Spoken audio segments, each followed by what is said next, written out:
Assalamualaikum warahmatullahi wabarakatuh. Pada video kali ini kita akan belajar IPA tema 2 subtema 1 Sistem pernapasan pada hewan dan manusia. Hewan dan manusia memerlukan udara untuk bernapas. Bernapas adalah sebuah proses menghirup oksigen atau O2 dan melepaskan karbon dioksida atau CO2. Organ pernapasan yang dimiliki hewan dan manusia tentunya berbeda. Apa saja organ pernapasan yang dimiliki oleh hewan dan manusia? Kita akan mempelajarinya satu persatu.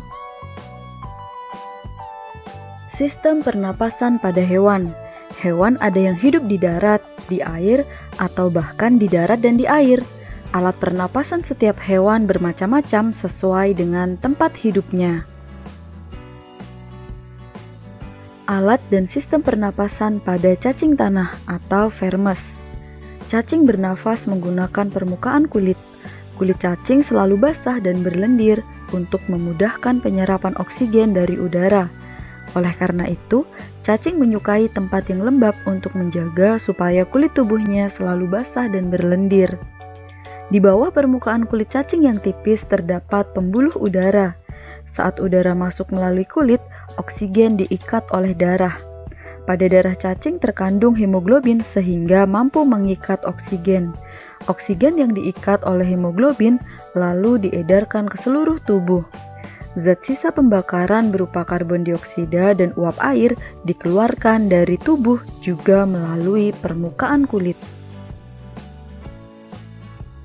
Alat dan sistem pernapasan pada serangga atau insekta. Alat pernapasan serangga berupa trakea, yaitu sistem tabung yang memiliki banyak percabangan di dalam tubuh. Percabangan trakea disebut trakeola. Trakea mengedarkan oksigen langsung ke semua sel tubuh dan organ, serta menyerap karbon dioksida dari semua sel tubuh untuk dibuang. Udara masuk melalui trakea, melalui pori-pori kecil di permukaan tubuh serangga yang disebut spirakel. Selanjutnya, udara beredar melalui pembuluh udara kecil. Sel-sel tubuh mengambil oksigen langsung dari pembuluh udara kecil itu. Kemudian karbon dioksida dari sel akan mengalir ke trakeola, lalu dibuang melalui lubang spirakel. Alat dan sistem pernapasan pada ikan atau Pisces. Ikan bernapas dengan organ khusus mirip saringan yang disebut insang. Insang berbentuk lembaran tipis berwarna merah muda dan selalu lembab. Insang terdapat tepat di belakang rongga mulut pada kedua sisi kepala ikan. Biasanya insang dilindungi oleh selaput atau rangka yang disebut operculum atau tutup insang. Di balik tutup insang ini terdapat 4 deret insang yang saling tumpang tindih. Insang juga berfungsi sebagai alat pengeluaran garam-garam dan sebagai penyaring makanan. Pada saat inspirasi atau menghirup udara, mula-mula tutup insang menutup. Secara bersamaan mulut terbuka dan dinding mulut mengembang. Saat itulah air terisap masuk. Kemudian pada saat ekspirasi atau menghembuskan udara, rongga mulut menyempit dan mulut menutup. Secara bersamaan, tutup insang terbuka. Akibatnya, air keluar dari mulut dan melewati insang. Saat itulah oksigen dari dalam air terserap dan karbon dioksida dikeluarkan. Ada beberapa insang yang memiliki labirin. Labirin adalah lipatan-lipatan pada insang. Fungsi labirin yaitu menyimpan cadangan oksigen.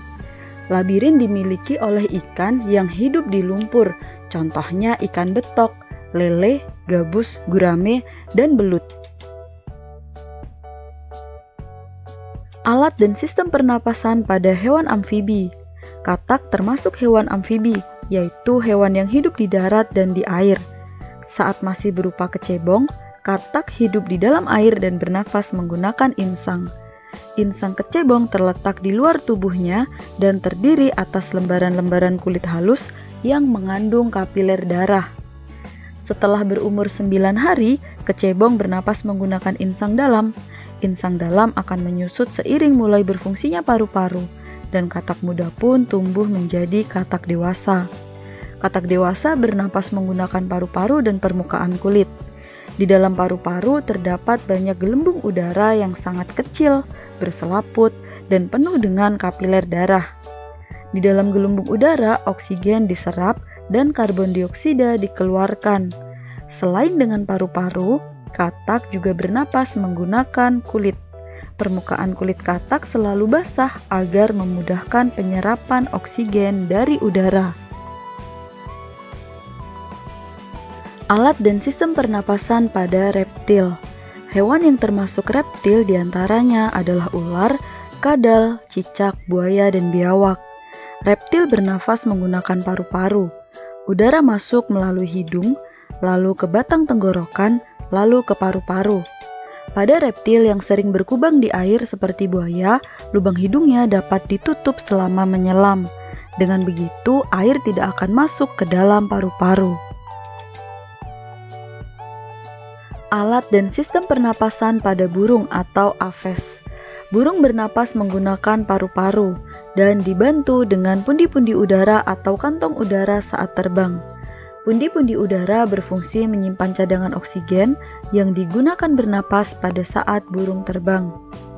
Burung menghirup udara melalui hidung ke tenggorokan, kemudian ke paru-paru, dan sebagian lagi ke pundi-pundi udara.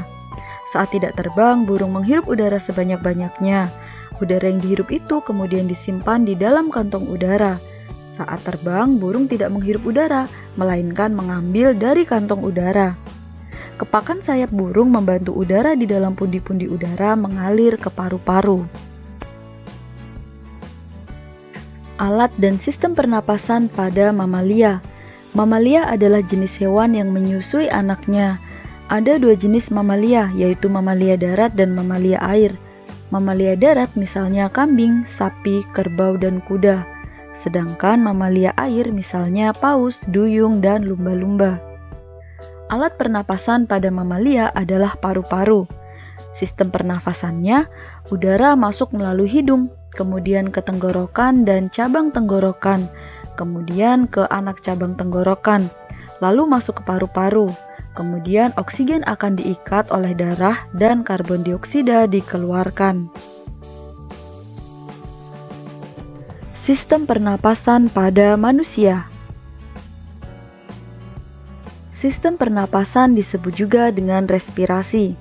Manusia bernapas dengan paru-paru. Oksigen dibutuhkan untuk mendapatkan energi dari makanan. Energi itu menggerakkan semua proses kehidupan yang sangat penting pada tubuh. Sistem pernapasan ada dua proses. Yang pertama, memasukkan udara ke tubuh melalui organ pernapasan yang disebut inspirasi. Proses kedua, mengeluarkan udara dari tubuh melalui organ pernapasan yang disebut ekspirasi. Coba kalian amati gambar sistem pernapasan pada manusia. Udara masuk ke dalam tubuh melalui lubang hidung, lalu masuk ke dalam batang tenggorokan. Batang tenggorokan adalah sebuah pipa mulai dari belakang hidung dan mulut, lalu turun ke paru-paru. Dari batang tenggorokan, udara masuk ke dalam paru-paru. Di dalam paru-paru, oksigen terserap ke dalam pembuluh darah halus. Sebaliknya, gas karbon dioksida dari pembuluh darah masuk ke dalam paru-paru dan selanjutnya dibuang saat kita menghembuskan napas. Organ pernapasan yang pertama yaitu hidung. Di dalam hidung terdapat rambut hidung yang berfungsi menyaring debu dan kotoran yang masuk ke hidung. Kemudian terdapat selaput lendir yang berfungsi menyesuaikan suhu udara dengan suhu tubuh, mengatur kelembapan udara, dan membasahi dan menghangatkan udara. Organ pernapasan yang kedua yaitu faring. Faring merupakan persimpangan antara saluran pernapasan pada bagian depan dan saluran pencernaan pada bagian belakang. Organ pernapasan yang ketiga yaitu laring.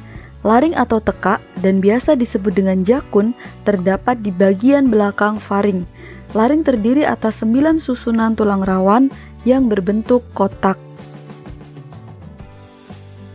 Organ pernapasan yang keempat yaitu trakea. Trakea atau disebut juga dengan batang tenggorokan. Pada trakea terdapat jaringan yang disebut silia yang akan bergerak dan mendorong keluar debu-debu dan bakteri yang masuk. Organ pernapasan yang kelima, yaitu bronkus. Bronkus merupakan percabangan dari trakea serta terdiri atas bronkus kiri dan bronkus kanan.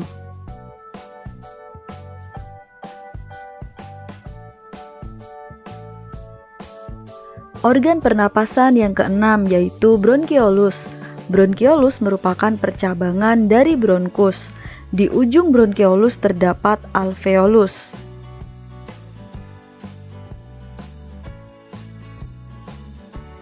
Organ pernapasan yang ketujuh yaitu alveolus. Alveolus terdapat di dalam paru-paru, merupakan tempat terjadinya pertukaran oksigen dan karbon dioksida. Alveolus dikelilingi kapiler-kapiler darah.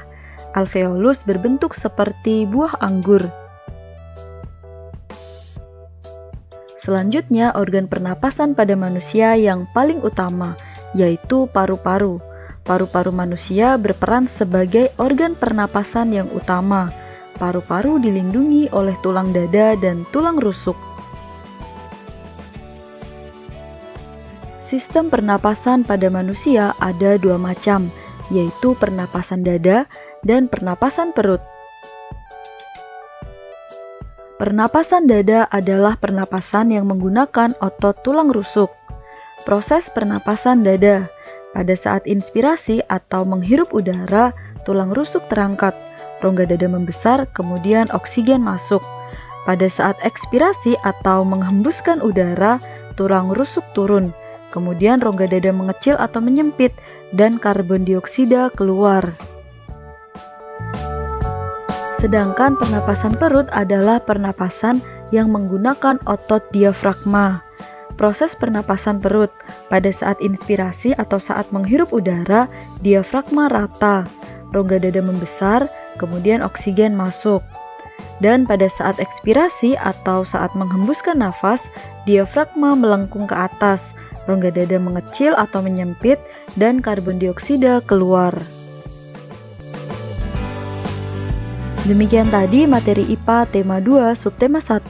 Semoga bermanfaat. Cukup sekian dari saya, sampai jumpa pada materi selanjutnya. Terima kasih. Wassalamualaikum warahmatullahi wabarakatuh.